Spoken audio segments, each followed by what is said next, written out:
Hello friends, good morning to all of you, and yes, welcome back yet another video series Introduction to Indirect Taxes. In previous lecture, we discussed about the concepts of indirect taxes and direct taxes, and also we differentiate between the direct taxes and indirect taxes with many examples.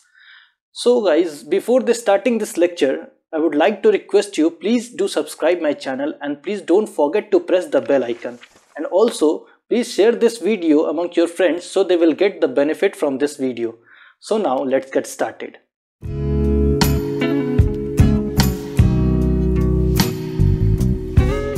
तो previous video में हम लोगों ने देखा था direct tax और indirect tax का concept. ठीक है, डायरेक्ट टैक्स में हम लोगों ने देखा था जो कि वो टैक्सेस गवर्नमेंट को डायरेक्टली पे कर दिया जाता है, और इनडायरेक्ट टैक्स में हम लोगों ने देखा था कि वो जो टैक्सेस है वो इनडायरेक्टली गवर्नमेंट के पास जाता है, सप्लायर के थ्रू जाता है, लेकिन बर्डन कौन बेयर करता है? वो अल्टीमेट कंज्यूमर के पास ही वो बर्डन आता है। ठीक है, हम लोगों ने ये सब बातें, बड़े सारी बातें उसमें देख रखा है। तो जिन्होंने वो प्रीवियस वीडियो नहीं देखा है, मेरे प्लेलिस्ट में जाकर के लिंक डिस्क्रिप्शन में दिया हुआ है, सबसे पहले उस वीडियो को देखें, उसके बाद इस वीडियो में प्रोसीड करें। ठीक है, तो आज हम लोग बात करेंगे कुछ अलग। ठीक है, स्टार्ट करने से पहले मेरा एक सवाल है मेरे मन में, आप लोग इस सवाल का जवाब जरूर दीजिएगा कमेंट बॉक्स पे कि ये सही है या गलत है। ठीक है, कि सबसे ज्यादा जो बर्डन है किस टैक्सेस को पे करने में आता है? ठीक है, डायरेक्ट टैक्स को पे करने में या फिर इनडायरेक्ट टैक्स को पे करने में? ठीक है, आप लोगों को लगता होगा कि डायरेक्ट टैक्स को पे करने में बर्डन सबसे ज्यादा आता है, तो आप लोग गलत हो यहाँ पे। ठीक है, सबकी अपनी अपनी ओपिनियन है, लेकिन इस बात को मैं प्रूव कर सकता हूं कैसे गलत हो आप लोग। ठीक है, जैसे कि डायरेक्ट टैक्स क्या होता है? डायरेक्टली गवर्नमेंट को पे कर देते हो, अगर आपके पास इनकम है तो आप पे करते हो, इनकम नहीं है तो पे नहीं करते हो। लेकिन इनडायरेक्ट टैक्स ऐसा टैक्सेस है, अगर आपके पास इनकम नहीं है फिर भी आप गवर्नमेंट को पे करते हो। कब? जब आप गुड्स एंड सर्विसेज परचेज करते हो। ठीक है, आइए इस बात को हम लोग एक एग्जाम्पल से देख ले, और उस एग्जाम्पल को हम लोग यहाँ पे देखते हैं। जैसे कि ये मिस्टर एक्स है, ठीक है, और इसका जो इनकम है वो 2.5 लाख से कम है। ठीक है, तो इस पे इनकम टैक्स कितना लगेगा?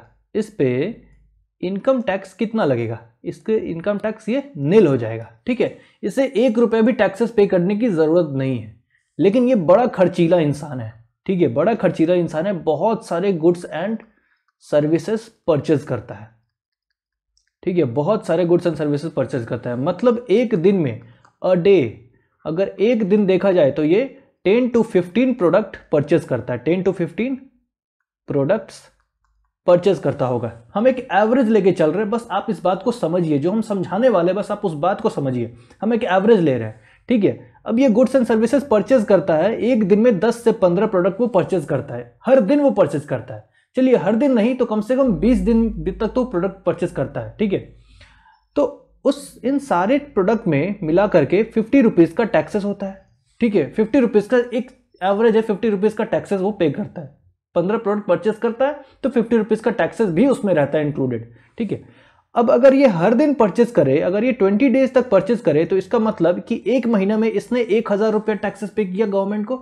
ठीक है, लेकिन अगर पूरा ईयर देखा जाए, ठीक है, एक ईयर में, एक साल में इसने कितना पे किया होगा? अगर ये ऐसे ही हर महीने करे तो टोटल 12,000 रुपया इसने गवर्नमेंट को पे कर रखा है। सोचिए, इनडायरेक्टली पे कर रखा है गवर्नमेंट को। ठीक है, तो क्या ये तकलीफ वाली बात है या नहीं? इनडायरेक्ट टैक्सेस बहुत ही ज्यादा तकलीफ देती है, लेकिन आप लोगों को पता नहीं है।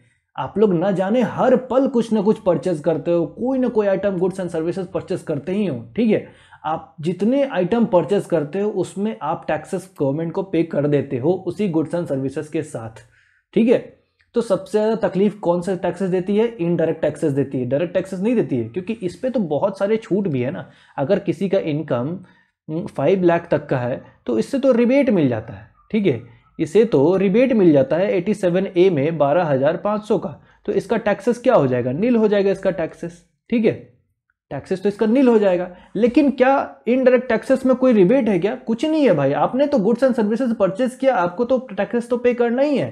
ठीक है, इसीलिए इनडायरेक्ट टैक्सेस को सबसे ज्यादा तकलीफ माना जाता है। ठीक है, जैसे कि अभी आपने इस एग्जांपल में देखा है। ठीक है, तो आइए हम लोग नेक्स्ट देखते हैं direct tax and indirect tax का डेफिनेशन। ठीक है, हालांकि इसका डेफिनेशन कहीं डिफाइन नहीं है, लेकिन हम लोगों ने यहां पे देखना है। ठीक है, डायरेक्ट टैक्स क्या होता है?